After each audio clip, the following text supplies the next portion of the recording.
नमस्कार दोस्तों, मैं हूं भानी रामडाल। दोस्तों, आज हम बात करने वाले हैं जो रिकमेंडेड डाइटरी अलाउंस है। अब हम आज ये क्यों बात करने वाले हैं? क्योंकि देखो, रिकमेंडेड डाइटरी अलाउंस है वो समय समय पर अपग्रेड होता रहता है, यानी इसमें कुछ बदलाव होता रहता है। अब भी पीछे 2020-21 में क्या है, बदलाव हुआ है। और ये जो नई अपनी रिकमेंडेड डाइटरी अलाउंस है उसके बारे में हम आज बात करने वाले हैं। रिकमेंडेड डाइटरी अलाउंस जो इंडियंस है, यानी जो भारतीय हैं, जो हम लोग हैं, हमारे लिए जो रिकमेंडेड डाइटरी अलाउंस है ये कौन देता है? National institute of nutrition Hyderabad द्वारा निर्धारित किया जाता है। ये एक किसका सेगमेंट है? ये किसकी बॉडी है? आईसीएमआर। आईसीएमआर की फुल फॉर्म क्या होती है? Indian council of medical research. इसका हेड ऑफिस न्यू दिल्ली के अंदर है।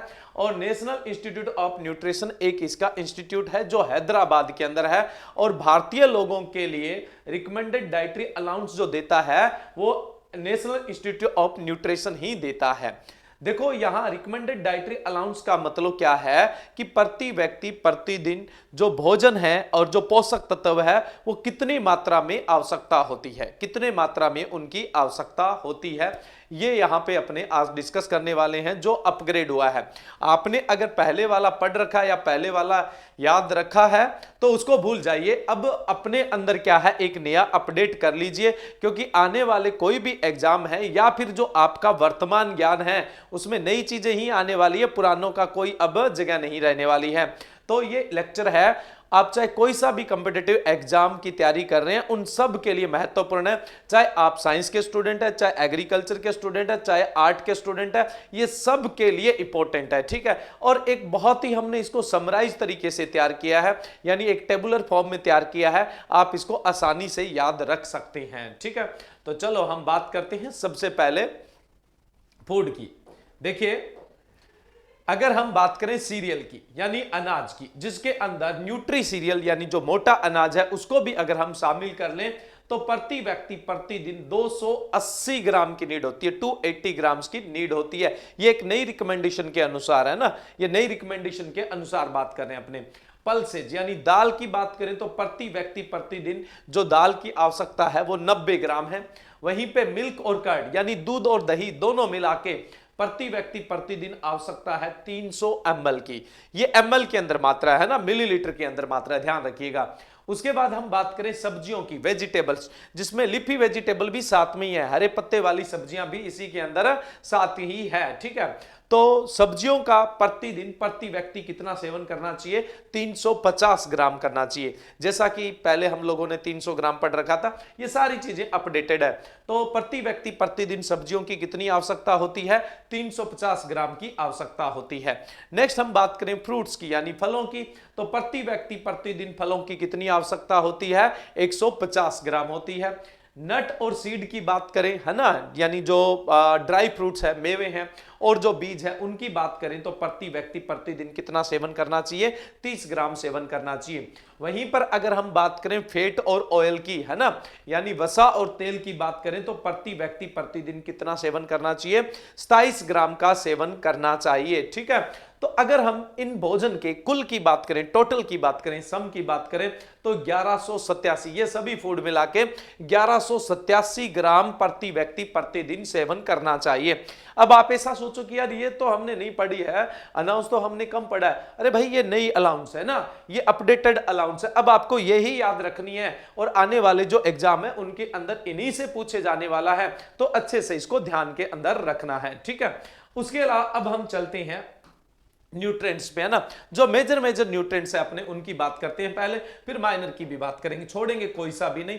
ज्यादा लंबा लेक्चर नहीं है, बस छोटा सा है, लेकिन एग्जाम में क्वेश्चन जरूर पड़ेगा, क्योंकि ये ये जो न्यूट्रिएंट है और फूड है इनका जो अलाउंस है वो अभी तो अपडेट हुआ है ना, तो जाहिर सी बात है 1-2 साल तक तो खूब पूछा जाता है।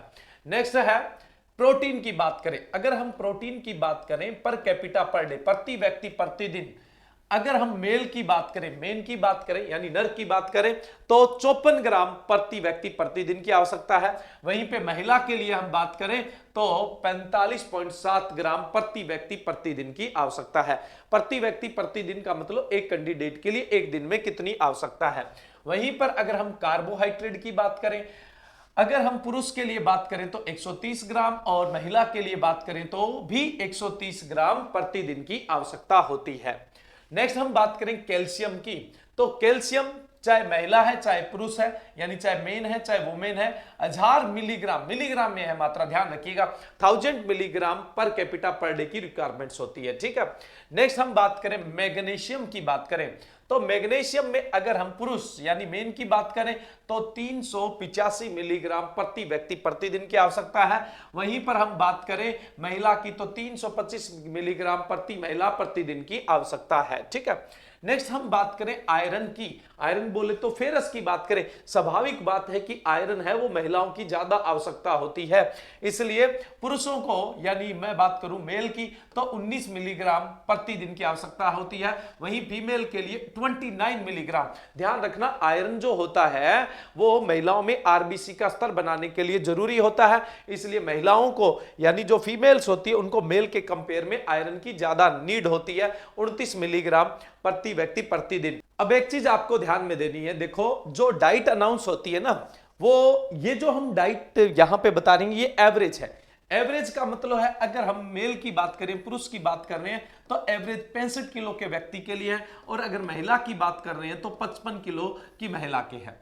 अगर वेट कम ज्यादा होता है, एज कम ज्यादा होती है तो डाइट अनाउंस अलग अलग होता है, लेकिन हमेशा एवरेज जब आता है तो 65 किलो का एक सामान्य काम करने वाला व्यक्ति और 55 किलो की सामान्य काम करने वाली महिला। अगर काम हार्ड होता है, अगर हम हार्ड वर्क करते हैं तो जाहिर सी बात है कि जो अनाउंस होता है वो बढ़ जाता है। अगर काम हमारा औसत से भी हल्का है तो जाहिर सी बात है जो अलाउंस होता है वो क्या होता है, घट जाता है। एक तो ये क्या है हमारे कार्य के अनुसार है, वर्क के अनुसार होता है। ठीक है, ये एक सामान्य एवरेज वर्क के लिए है। दूसरा एज के साथ भी होती है बात, तीसरा वेट के हिसाब से भी होती है। अगर हम वेट की बात करें तो वेट पुरुष में 65 किलो लेके चल रहे हैं और महिला में 55 किलो लेके चल रहे हैं। एक सामान्य अडल्ट एक वयस्क आदमी है, उसकी डाइट की बात कर रहे हैं जो सामान्य यानी नॉर्मल वर्क करता है, न ज्यादा हार्ड और न ज्यादा मतलब बहुत लाइट वर्क करता है। ठीक है, तो ये चीज अपने को ध्यान में रखनी होती है। नेक्स्ट अपने बात करें जिंक के, तो अगर हम मेल की बात करें तो 17 मिलीग्राम पर डे और फीमेल की बात करें तो 13.2 मिलीग्राम पर डे की रिक्वायरमेंट्स होती है। वहीं पे हम आयोडीन की बात करें तो जो मेल और फीमेल दोनों है उनको 150 मिलीग्राम प्रतिदिन की आवश्यकता होती है। फास्फोरस की बात करें तो मेल और फीमेल में सेम ही अनाउंस होता है, 1000 मिलीग्राम प्रतिदिन की आवश्यकता होती है। इसी तरह से सोडियम की बात करें तो सोडियम का भी पर डे का जो अनाउंस है वो 2000 मिलीग्राम है, चाहे मेल है चाहे फीमेल है। नेक्स्ट हम बात करें पोटास की, तो पोटास की बात करें तो 3500 मिलीग्राम चाहे मेल है चाहे फीमेल है पर कैपिटा पर डे की रिक्वायरमेंट है। कोबाल्ट की बात करें तो पर कैपिटा पर डे चाहे मेल है चाहे फीमेल है 2 मिलीग्राम की ही रिक्वायरमेंट्स पड़ने वाली है। मैग्नीज की बात की जाए तो चाहे मेल है चाहे फीमेल है 4 milligram per capita per day की ही रिक्वायरमेंट्स होती है। हम बात करें क्रोमियम की तो पर कैपिटा पर डे चाहे मेल है चाहे फीमेल है 50 माइक्रोग्राम यानी 50 माइक्रोग्राम प्रतिदिन की आवश्यकता पड़ती है। अब एक चीज ध्यान रखना, 1 किलो के अंदर ग्राम कितना होता है, 1000 ग्राम होता है, सबको पता है, इसमें कोई लंबी चौड़ी बात नहीं है। 1 ग्राम में मिलीग्राम कितना होता है जी, 1000 मिलीग्राम होता है, ये कुछ कुछ को पता था। और 1 मिलीग्राम के अंदर कितने माइक्रोग्राम होते हैं जी, 1000 माइक्रोग्राम होते हैं, ये बहुत कम लोगों को पता था। तो अब देख लो जो माइक्रोग्राम के अंदर मात्रा आती है वो बहुत ही छोटा भाग है, वो क्या है अपने आप में बहुत ही छोटा भाग होता है, यानी बहुत ही सूक्ष्म मात्रा में आवश्यकता होती है। वहीं पे सेलेनियम की बात करें तो सेलेनियम चाहे मेल हो चाहे फीमेल हो पर capita per day 40 microgram per day की आवश्यकता होती है, यानी 40 माइक्रोग्राम की आवश्यकता होती है। मैंने बता दिया किलो आपने देखा है उसमें 1000 ग्राम होते हैं, 1 ग्राम में 1000 मिलीग्राम। मिलीग्राम ही अपने आप में बहुत ही छोटी क्वांटिटी है, तो जाहिर सी बात है मिलीग्राम 1 मिलीग्राम में 1000 माइक्रोग्राम होते हैं, तो माइक्रोग्राम तो बहुत ही सूक्ष्म बहुत ही माइक्रो क्वांटिटी होती है ये। नेक्स्ट अब हम बात करने वाले हैं विटामिन की। जाहिर सी बात है विटामिन के लिए भी तो यहाँ पे एक अनाउंस आया ही है। तो विटामिन ए है, अगर विटामिन ए की बात करें तो मेल यानी पुरुषों के लिए 1000 माइक्रोग्राम की बात चल रही है, माइक्रोग्राम पर डे की नीड है। वहीं वुमेन्स के लिए 840 माइक्रोग्राम पर डे की नीड होती है। नेक्स्ट बात करें थायमिन। थायमिन की बात करें तो थायमिन जो रिक्वायरमेंट्स है मेल के लिए, पुरुषों के लिए 1.4 से लेकर 2.3 मिलीग्राम पर डे की रिक्वायरमेंट है। वहीं पर अगर हम बात करें वुमेन के लिए तो 1.4 से 2.2 मिलीग्राम पर डे की रिक्वायरमेंट्स है। राइबोफ्लेविन विटामिन, देखो थायमिन जो है वो है विटामिन B1, राइबोफ्लेविन का मतलब है विटामिन B2। राइबोफ्लेविन कौन सा है? B2 है, ठीक है, ध्यान रखिएगा। इसकी जो मेल के लिए रिक्वायरमेंट्स है पर कैपिटा पर डे की वो है 2 से 3.2 milligram, 2.0 to 3.2 milligram per capita per day requirements male के लिए। और फीमेल के लिए बात करें तो पर डे की रिक्वायरमेंट है 1.9 से लेकर 3.1 मिलीग्राम। नेक्स्ट है B7। B7 की बात करें तो B7 जो है वो है बायोटीन। जो B7 है वो कौन सा है? बायोटीन। बायोटीन की जो रिक्वायरमेंट है वो कितनी है? देखो 14 से लेकर 23 मिलीग्राम पर डे की रिक्वायरमेंट है पुरुषों के लिए, यानी मेन के लिए। वहीं पे वुमेन के लिए, महिलाओं के लिए 11 से 18 मिलीग्राम प्रतिदिन की आवश्यकता रहती है। नेक्स्ट हम B6 की बात करें तो B6 की जी रिक्वायरमेंट है 1.9 से लेकर 3.1 मिलीग्राम पर डे की रिक्वायरमेंट है पुरुषों के लिए, यानी मेन के लिए। 1.9 से 3.1 मिलीग्राम प्रति व्यक्ति प्रतिदिन की पुरुषों के लिए, और महिलाओं के लिए है 1.9 से लेकर 2.4 मिलीग्राम तक की आवश्यकता है।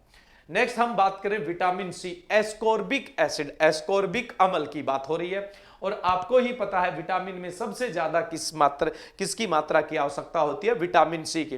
विटामिन में से सबसे ज्यादा अगर किसी की रिक्वायरमेंट्स होती है तो विटामिन सी की रिक्वायरमेंट होती है। और पर कैपिटा पर डे मेल के लिए यानी पुरुषों के लिए 80 मिलीग्राम और महिलाओं के लिए 65 मिलीग्राम पर डे की रिक्वायरमेंट्स होती है। विटामिन ए दोबारा आ गया, विटामिन ए हम बात कर चुके हैं। विटामिन B12 साइनोकोबालामिन जिसको आप बोलते हैं, तो साइनोकोबालामिन की पुरुषों के लिए पर डे की रिक्वायरमेंट प्रतिदिन की आवश्यकता है 2.5 माइक्रोग्राम, और ये सेम ही रिक्वायरमेंट है वो महिलाओं के लिए है। नेक्स्ट अब फोलेट या फोलिक एसिड या B9, फोलेट B9 या फोलिक एसिड भी बोल देते हैं, ये पुरुषों के लिए रिक्वायरमेंट है 300 माइक्रोग्राम प्रतिदिन और महिलाओं के लिए 220 माइक्रोग्राम प्रतिदिन की आवश्यकता है। और वहीं पर हम बात करें विटामिन डी की, तो विटामिन डी की रिक्वायरमेंट है 600 IU, IU का मतलब होता है इंटरनेशनल यूनिट, और एक इंटरनेशनल यूनिट के बराबर होता है 0.003 मिलीग्राम होता है, ठीक है। तो ये इंटरनेशनल यूनिट, ये रिक्वायरमेंट सेम ही पुरुषों के लिए है और सेम ही महिलाओं के लिए प्रतिदिन की आवश्यकता होती है, ठीक है। तो ये कुछ नई अनाउंस थी किसकी? NIN की, यानी नेशनल इंस्टीट्यूट फॉर न्यूट्रिशन। किसकी सेगमेंट है ये? सॉरी, किसका सेगमेंट है ये? ICMR का, Indian council of medical research. तो हम कह सकते हैं कि ICMR की नई जो डाइट अनाउंस है वो है, ठीक है। नई जो रिकमेंडेड डाइटरी अनाउंस है किसकी? ICMR की है, वो है, और आपको अच्छे से याद रखनी है, आने वाले एग्जाम में आपके पूछी जा सकती है। बाकी आपके बेसिक नॉलेज के लिए भी ये बहुत जरूरी है। तो हमारा वीडियो आपको कैसा लगा जरूर फीडबैक दीजिए, और आपके बहु उपयोगी है, यानी बहुत सारे एग्जाम के काम आने वाला है, तो इसको ज्यादा से ज्यादा लाइक करें, शेयर करें, और जितने भी आपके पास ग्रुप है उनके अंदर भी आप शेयर करें। आज बस इतना ही, अगले लेक्चर में फिर से लेके आएंगे आपके लिए इसी तरह के कुछ रोचक तथ्य। Thank you.